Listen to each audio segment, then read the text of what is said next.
بسم اللہ الرحمن الرحیم نحمدہ ونصلی علی رسولہ الکریم اما بعد 15 روزہ اسلامی عقائد کورس کا 19واں عنوان ہے اہل سنت والجماعت۔ اس عنوان کا مطلب اور مصداق سمجھنے سے پہلے یہ بات سمجھنی ضروری ہے کہ اختلاف کچھ لوگوں میں، کسی گروہ میں، کسی جماعت میں آپس میں اختلاف ہو جانا ایک فطری بات ہے۔ جیسے دنیاوی معاملات میں، انتظامی معاملات میں، سیاسی معاملات میں اختلاف ہو جاتا ہے، اسی طرح دینی معاملات میں بھی اختلاف پہلے بھی رہا ہے، اب بھی ہے، آئندہ بھی رہے گا۔ تو یہ جو دین میں اختلاف ہوتا ہے یہ 3 طرح کا ہے۔ ایک اختلاف ہے اصولی اختلاف، اس کو کہتے ہیں کفر اور اسلام کا اختلاف۔ دوسرا اختلاف ہے سنت اور بدعت کا اختلاف، اور تیسرا اختلاف ہے اجتہادی اختلاف۔ اصولی اختلاف کا مطلب یہ ہے کہ ضروریات دین، یعنی جو چیزیں پورے یقین کے ساتھ حضور سے ہم تک پہنچی ہیں، ان چیزوں میں سے کوئی آدمی کسی چیز سے انکار کر دے اور اس سے اختلاف رکھے تو وہ آدمی مسلمان نہیں رہتا، اس کے ساتھ پھر ہمارا اختلاف کفر اور اسلام کا اختلاف ہے۔ سنت اور بدعت کے اختلاف کا مطلب یہ ہے کہ صحابہ کرام سے جو چیزیں ثابت ہیں اور اس امت نے 1400 سال کے جو صحیح العقیدہ علماء ہیں انہوں نے ان کو اتفاقی طور پر قبول کیا ہے، ان کو کہتے ہیں مسلمات اہل سنت۔ اہل سنت کی اتفاقی چیزیں، ان سے اگر کوئی شخص اختلاف کرتا ہے تو وہ اہل سنت کے دائرے سے باہر ہو جاتا ہے، پھر اس کے ساتھ ہمارا اختلاف سنت اور بدعت کا ہوتا ہے۔ تیسرا اختلاف ہے اجتہادی اختلاف، کہ جو مسائل، شریعت کے جو مسائل قرآن و سنت اور صحابہ کرام کے اتفاقی فیصلوں میں واضح نہیں ہیں، ان میں پھر مجتہدین جن کو اللہ تعالیٰ نے اجتہاد کی صلاحیت دی ہے وہ اپنی کوشش کرتے ہیں کہ قرآن و سنت کو سامنے رکھ کر ہم اس میں شریعت کی منشا معلوم کر سکیں۔ تو پھر جو ان کی سمجھ میں آتا ہے وہ بتا دیتے ہیں کہ مجھے اس بارے میں یوں لگتا ہے کہ قرآن و سنت کی منشا یہ ہے۔ تو اس میں کیونکہ ہر ایک کی سمجھ الگ ہے، ہر ایک کے فہم کا الگ درجہ ہے، اس لیے اس میں اختلاف ہو جاتا ہے، اور وہ اختلاف کوئی برا نہیں ہے۔ نبی کریم صلی اللہ علیہ وسلم نے فرمایا کہ اس طرح کا جب اختلاف ہوگا میری امت میں تو اس میں بھی رحمت ہوگی۔ تو یہ جو اجتہادی اختلاف ہے یہ تو کوئی برا نہیں ہے، لیکن اس سے اوپر درجے کے جو 2 اختلاف ہیں، سنت اور بدعت کا اختلاف اور اصول کا اختلاف یعنی کفر اور اسلام کا اختلاف، یہ برے ہیں، ان سے منع کیا گیا ہے۔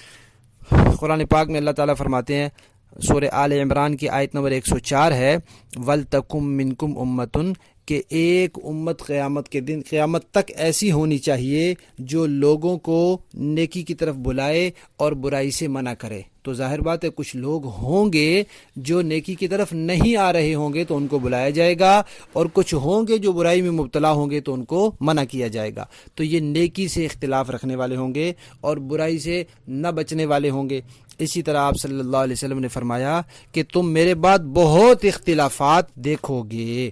یہ ابو داؤد شریف کی روایت ہے، تو اس سے بھی پتہ چلا کہ اختلافات ہونے ہیں۔ ابو داؤد شریف کی ایک اور روایت ہے، آپ صلی اللہ علیہ وسلم نے فرمایا کہ قیامت سے پہلے تاریک اندھیری رات کی ٹکڑوں کی طرح فتنے ہوں گے، اور اتنے زیادہ ہوں گے کہ صبح کو انسان مومن ہوگا تو شام کو کافر، شام کو مومن ہوگا تو صبح کو کافر، صبح کو صحیح عقیدے لے کر گھر سے نکلا، کسی نے کوئی بات غلط عقیدے والی ڈال دی اور وہ دل میں بیٹھ گئی اور اس نے بٹھا لی اور اس بات کو مان لیا، تو شام کو جب گھر واپس آئے گا تو یہ کافر ہوا ہوا ہوگا۔ اسی طرح آپ صلی اللہ علیہ وسلم نے فرمایا، ترمذی شریف کی روایت ہے کہ میری امت میں 73 فرقے ہوں گے۔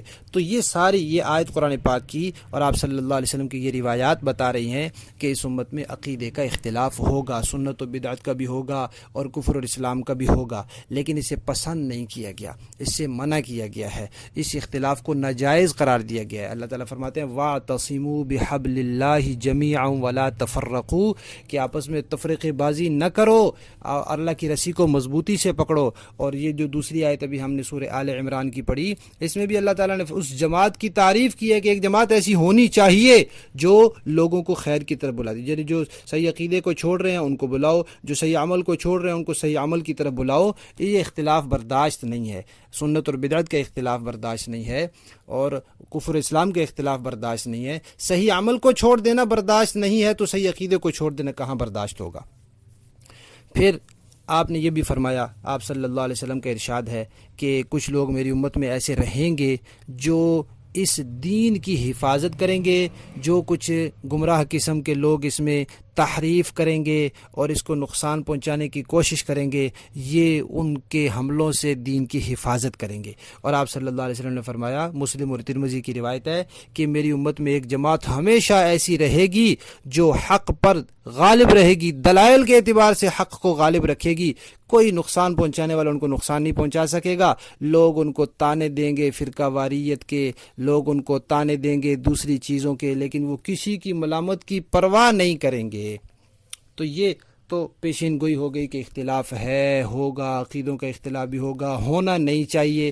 لیکن جب ہوگا تو پھر ہم نے کیا کرنا ہے؟ ہمیں لاوارث نہیں چھوڑا، ہمیں اپنی مرضی پر نہیں چھوڑ دیا کہ خود ہی کوئی طریقہ اختیار کر کے اس سے بچ جانا. نہیں، ایسا نہیں کیا، بلکہ ہمیں ایک معیار دیا ہے، ایک کسوٹی دی ہے. ایسے فتنوں کے زمانے میں اپنے آپ کو ان سے بچانے کے لیے ایک طریقہ بتایا ہے.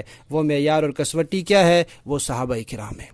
صحابہ کرام شرعی پیمانہ ہے. آپ حضرات نے دیکھا ہوگا ہمارے ہاں باٹ ہوتا ہے کلو کا.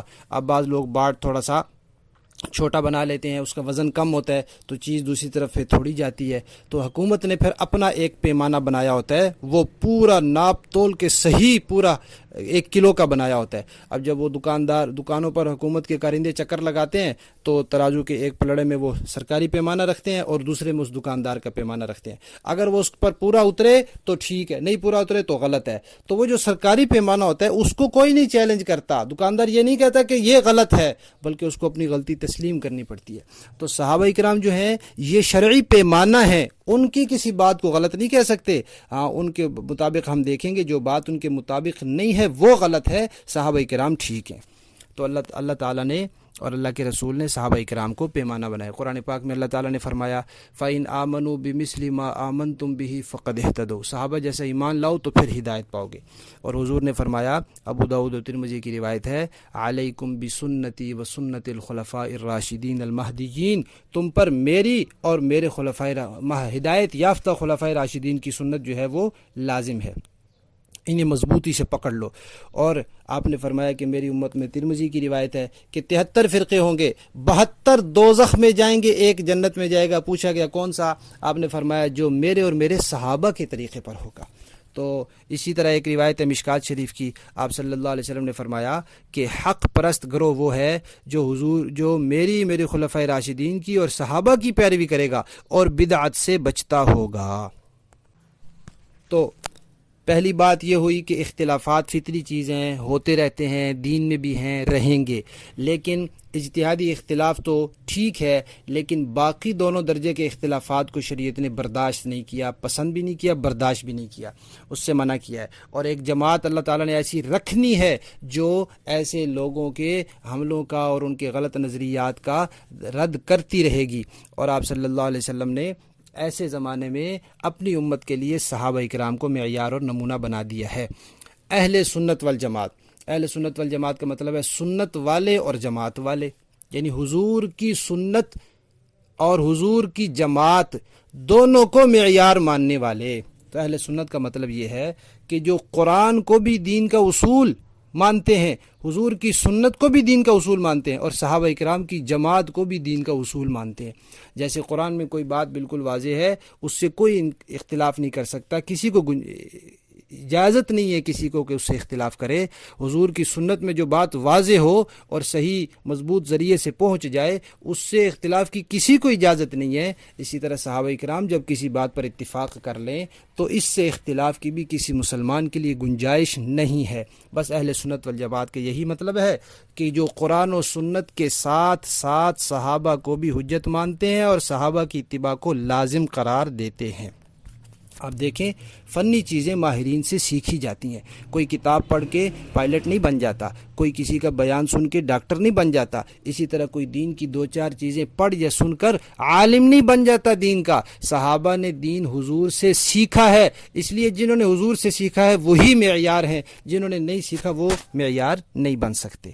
جیسے نبی کریم صلی اللہ علیہ وسلم کی اطاعت یہ اللہ تعالیٰ کی اطاعت کا نمونہ ہے, ایسے صحابہ کرام کی پیروی حضور کی اطاعت کا نمونہ ہے. حضور کے اسوہ کو اللہ تعالیٰ کی منشا سے جدا نہیں کیا جا سکتا, ایسے صحابہ کے طریقے کو حضور کے طریقے سے جدا نہیں کیا جا سکتا. جب حضور نے خود اس کو اپنے ساتھ جوڑا ہے کہ میرے اور میرے صحابہ کے طریقے پر, تو اب قیامت تک کی کوئی ایسا پیدا نہیں ہوا کہ جو صحابہ کو حضور سے جدا کر دے, یہ صحابہ کے طریقے کو حضور کے طریقے سے جدا کر دے. آپ صلی اللہ علیہ وسلم نے فرمایا کہ جب فتنے ہوں گے اس میں ایک گروہ حق پر ہوگا وہی جنت میں جائے گا, صرف ایک جنت میں جائے گا, یعنی عقیدوں کی بنیاد پر جو جا رہا ہے وہ صرف ایک جنت میں جائے گا. اور وہ کون ہوگا؟ جو میرے اور میرے صحابہ کے طریقے پر, ایک روایت میں حضور سے اور باقی روایات میں صحابہ کرام سے اس کا نام منقول ہے. صحابہ نے فرمایا اہل سنت والجماعت ہوں گے. اب اس زمانے میں قرآن بھی تھا, حضور نے یہ نہیں فرمایا وہ اہل قرآن ہوں گے. اس زمانے میں حدیث بھی تھی, حضور نے یہ نہیں فرمایا وہ اہل حدیث ہوں گے, حضور نے فرمایا وہ اہل سنت والجماعت ہوں گے. اب اگر کوئی اہل سنت والجماعت کا عنوان چھوڑتا ہے کسی اور طرف جاتا ہے تو گویا اس کو حضور اور صحابہ کا دیا ہوا عنوان پسند نہیں ہے. اس عنوان کے تحت جو اصول ضابطے اور عقائد آتے ہیں وہ پسند نہیں ہے, وہ ان سے فرار اختیار کرنے کے لیے دوسرا عنوان اختیار کرتا ہے. تو جب اس کو حضور اور صحابہ کا دیا وہ عنوان پسند نہیں ہے تو گویا اس کو اسلام پسند نہیں ہے. تو یوں کہتے ہیں کہ جس کو اہل سنت والجماعت کا عنوان گویا صحابہ کرام پسند نہیں ہے اور صحابہ کرام کی جماعت کو حجت سمجھنا پسند نہیں ہے تو اس کو اسلام ہی پسند نہیں ہے. ویسے بھی قرآن کی طرف, تفسیر کی طرف نسبت کرنا, حدیث کی طرف نسبت کرنا یہ ایک علمی تعارف ہے. جو لوگ تفسیر میں ماہر گزرے ہیں ان کو اہل تفسیر کہا جاتا ہے, جو حدیث کے ماہر عالم گزرے ہیں ان کو اہل حدیث کہا جاتا ہے, جو صرف نحو لغت کے ماہر گزرے ہیں ان کو اہل صرف, اہل نحو, اہل لغت کہا جاتا ہے. لیکن جتنے بھی صحیح العقیدہ لوگ گزرے ہیں مسلک اور عقیدے کے اعتبار سے سب نے اہل سنت والجماعت کا عنوان ہی اپنایا ہے, چاہے وہ امام بخاری ہو, امام مسلم ہو, امام ابو حنیفہ ہو, امام شافعی ہو, امام غزالی ہو, امام رازی ہو, جتنے بھی گزرے ہیں سب مسلک کے لحاظ سے اہل سنت والجماعت تھے. اس لیے ہمارا پورا تعارف یہ ہے, ہم مسلمان ہیں الحمدللہ, ہم مسلمان ہیں, لیکن پورا تعارف یہ ہے کہ ہم سنی مسلمان ہیں, کہ اسلام کے ضروریات دین کو بھی مانتے ہیں اور ضروریات دین کے دائرے میں ہم صحابہ کو بھی, قرآن و سنت کے ساتھ صحابہ کو بھی واجب الاتباع سمجھتے ہیں. اب یہ جو چار بڑے ائمہ ہیں, حضرت امام ابو حنیفہ, امام مالک, امام شافعی, امام احمد رحمۃ اللہ علیہم, یہ سارے عقیدے کے اعتبار سے اہل سنت والجماعت ہیں. محدثین جتنے بھی گزرے ہیں, امام بخاری, امام مسلم, امام ترمذی, امام نسائی, امام ابن ماجہ, امام ابو داؤد اور جتنے محدثین, یہ سب عقیدے کے اعتبار سے اہل سنت والجماعت ہیں. مفسرین جتنے گزرے ہیں سب عقیدے کے اعتبار سے. اولیاء جتنے گزرے ہیں, حضرت خواجہ معین الدین چشتی اجمیری ہیں, حضرت شیخ عبد القادر جیلانی ہے, حضرت خواجہ بہاؤالدین نقش بند ہیں, اور جتنے بڑے بڑے لوگ گزرے ہیں, حضرت بہاؤالدین زکریہ ہیں, یہ سب کے سب لوگ عقیدے کے اعتبار سے اہل سنت والجماعت ہیں. حضور نے فرمایا ہر صدی میں اللہ تعالیٰ ایک مجدد بھیجتے ہیں, جو لوگوں نے دین میں غلط باتیں شامل کر لی ہوتی ہیں وہ مجدد ان سے دین کو صاف کرتا ہے. تو جتنے بھی مجدد آئے ہیں وہ سب کے سب اہل سنت والجماعت ہیں. تو ساری بات کا خلاصہ یہ ہے کہ اللہ تعالیٰ اور اللہ کے رسول نے فرمایا کہ اختلافات تو ہوں گے, اور یہ بھی فرمایا کہ اہل حق کا ایک گروہ ہوگا, اور یہ فرمایا کہ وہی گروہ جو ہے وہ جنتی ہوگا. اس کا نام کیا ہے؟ اہل سنت والجماعت. اس کی پہچان کیا ہے؟ حضور کی طرح حضور کے صحابہ اور جماعت صحابہ کی پیروی کو بھی لازم پکڑتے ہیں اور ان کو بھی حجت سمجھتے ہیں. اس لیے یہودی جو اسلام کے اصل دشمن ہیں, جنہوں نے حضور کو زہر تک دیا, حضور کو شہید کرنے کی سازشیں کی, حضور کو معاف نہیں کیا, ہمارے نبی کو انہوں نے معاف نہیں کیا, وہ ہمارے دین کو کیسے بخشیں گے؟ انہوں نے ہمارے دین کو ملیا میٹ کرنے کے لیے اسی وقت ایک تحریک کھڑی کر دی جو صحابہ سے بد اعتمادی پیدا کرتی ہے. وہ جانتے ہیں کہ اگر صحابہ سے اعتماد اٹھ گیا تو ان کا دین ختم ہو جائے گا. اس لیے ہم نے اگر اس سازش کو ناکام کرنا ہے, وہ جو ہمارے نبی کی جان کے, ذات کے, دین کے, ہر چیز کے دشمن تھے. اللہ نے فرمایا کہ جو وہ کہتے تھے جبرائیل ہمیں پسند نہیں, عذاب لے کر آتا ہے, اللہ نے فرمایا جو جبرائیل کا دشمن ہے وہ میرا بھی دشمن ہے. تو جو ہمارے خدا کے دشمن ہیں, ہمارے نبی کے, ہمارے دین کے دشمن ہیں, اگر ان کی سازشوں سے ہم نے اپنے آپ کو, اپنے دین کو بچانا ہے تو صحابہ پر اعتماد کو مضبوط کرنا ہے.